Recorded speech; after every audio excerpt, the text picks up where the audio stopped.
Mengelola aset desa itu berdasarkan asas fungsional, kepastian hukum, transparansi, dan keterbukaan, serta efisiensi, akuntabilitas, dan kepastian nilai. Pengelolaan aset desa itu merupakan sebuah rangkaian kegiatan mulai dari awal hingga akhir. Bagi Anda yang masih bingung tentang bagaimana mekanisme yang baik dan benar, di bawah ini sudah saya uraikan satu persatu tahapannya.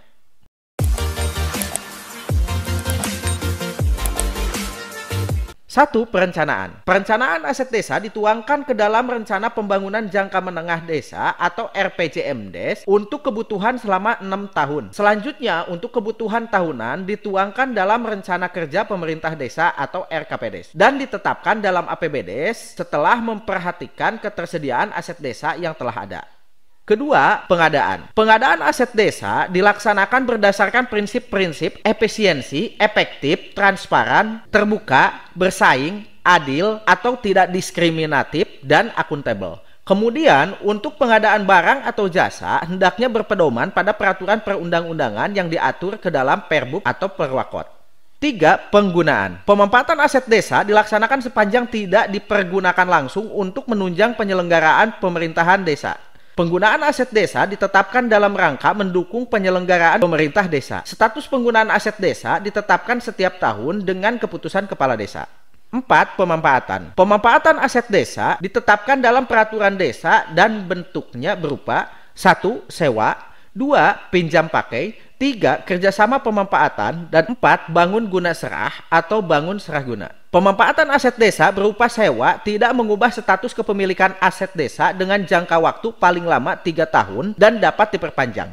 Sewa aset desa dilaksanakan berdasarkan perjanjian yang sekurang-kurangnya memuat 1. Para pihak yang terkait dalam perjanjian, 2. Objek perjanjian sewa, 3. Jenis, luas, atau jumlah barang berdasarkan sewa dan jangka waktu, 4. Tanggung jawab penyewa atas biaya operasional dan pemeliharaan selama jangka waktu sewa, 5. Hak dan kewajiban para pihak, 6. Keadaan di luar kemampuan para pihak, dan yang ketujuh, persyaratan lain yang dianggap perlu. Pemanfaatan aset desa berupa pinjam pakai dilaksanakan antara pemerintah desa dengan pemerintah desa lainnya serta lembaga kemasyarakatan desa. Pinjam pakai aset desa dikecualikan untuk tanah, bangunan, dan aset bergerak berupa kendaraan bermotor.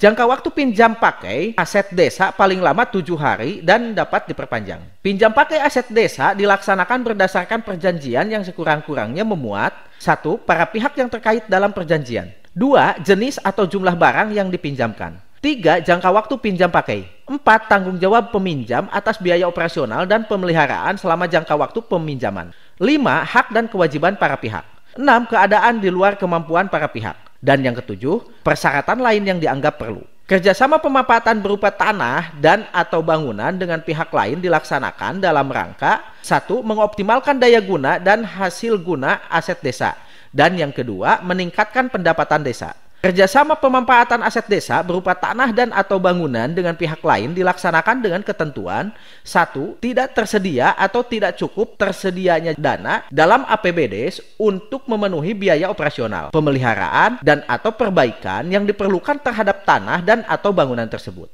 2. Pihak lain dilarang menjaminkan atau menggadaikan aset desa yang menjadi objek kerjasama pemanfaatan.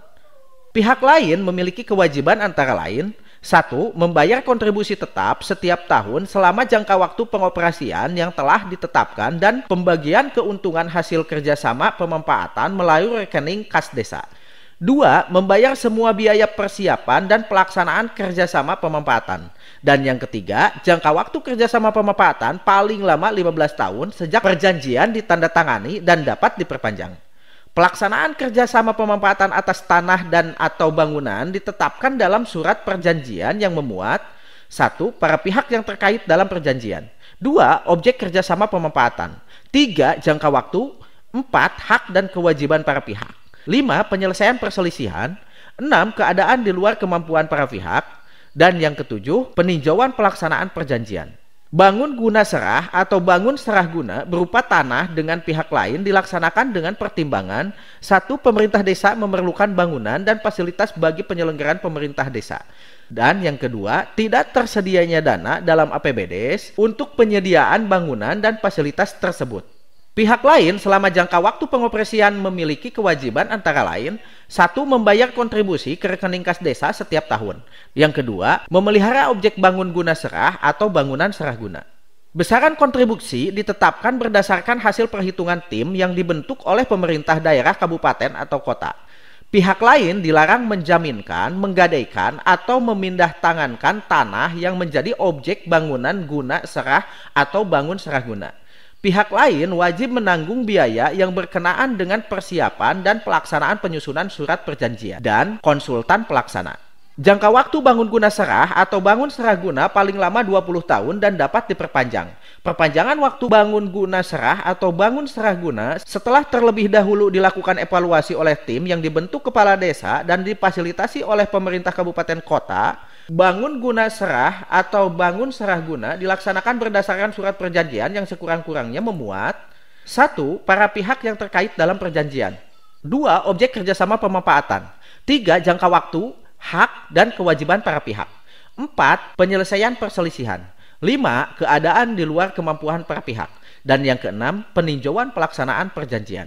Bangunan dan fasilitasnya yang menjadi bagian hasil dari pelaksanaan bangun guna serah atau bangun serah guna harus dilengkapi dengan izin mendirikan bangunan atau IMB atas nama pemerintah desa. Pemanfaatan melalui kerjasama pemanfaatan bangun guna serah atau bangun serah guna dilaksanakan setelah mendapat izin tertulis dari bupati atau wali kota.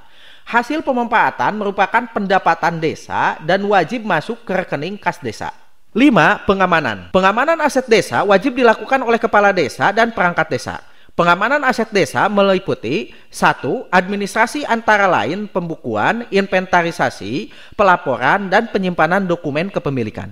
2. Fisik atau mencegah terjadinya penurunan fungsi barang, penurunan jumlah barang, dan hilangnya barang. 3. Pengamanan fisik untuk tanah dan bangunan dilakukan dengan cara pemagaran dan pemasangan tanda batas. 4. Selain tanah dan bangunan dilakukan dengan cara penyimpanan dan pemeliharaan.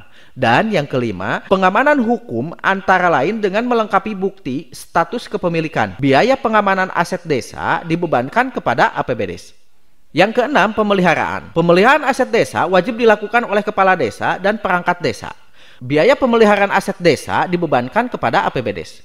7. Penghapusan. Penghapusan aset desa merupakan kegiatan penghapusan atau peniadaan aset desa dari buku data inventaris desa. Penghapusan aset desa dilakukan dalam hal aset desa karena terjadinya antara lain: 1. Beralih kepemilikan. 2. Pemusnahan, dan atau 3. Sebab lain. Penghapusan aset desa yang beralih kepemilikan antara lain: 1. Pemindah-tanganan atas aset desa kepada pihak lain. 2. Putusan pengadilan yang telah berkekuatan hukum tetap. 3. Desa yang kehilangan hak sebagai akibat dari putusan pengadilan yang mewajibkan menghapus dari daftar inventaris aset desa. 8. Pemindah tanganan. Bentuk pemindah tanganan aset desa meliputi: 1. Tukar-menukar. 2. Penjualan. 3. Penyertaan modal pemerintah desa. Pemindah tanganan aset desa berupa tanah dan atau bangunan milik desa hanya dilakukan dengan tukar-menukar dan penyertaan modal. Aset desa dapat dijual apabila: 1. Aset desa tidak memiliki nilai manfaat dan atau nilai ekonomis dalam mendukung penyelenggaraan pemerintahan desa. 2. Aset desa berupa tanaman, tumbuhan, dan ternak yang dikelola oleh pemerintah desa seperti pohon jati, meranti, bambu, sapi, dan kambing. 3. Penjualan aset desa dilakukan melalui penjualan langsung dan atau lelang. 4. Penjualan langsung antara lain meja, kursi, komputer, mesin tik, serta tanaman, tumbuhan, dan ternak. 5. Penjualan melalui lelang antara lain kendaraan bermotor, peralatan mesin, dan lain-lain.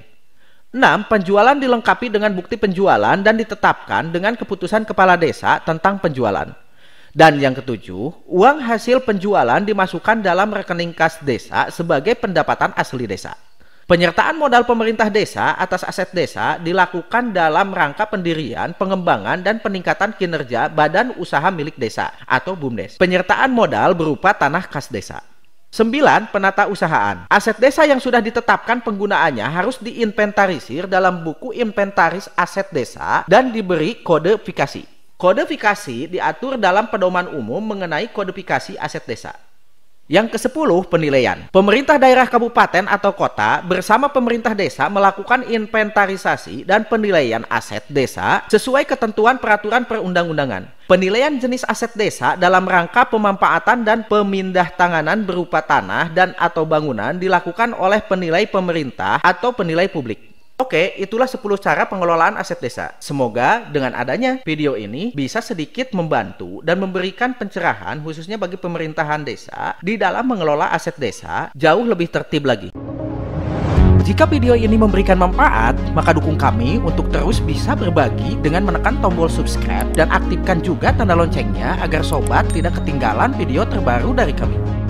Atau mungkin sobat suka dengan videonya, maka berikan kami like. Bila terdapat kesalahan, kekurangan, atau mungkin kritik dan saran, sampaikan kepada kami dengan menuliskannya di kolom komentar di bawah ya. Saksikan terus channel ini, sampai jumpa di video selanjutnya.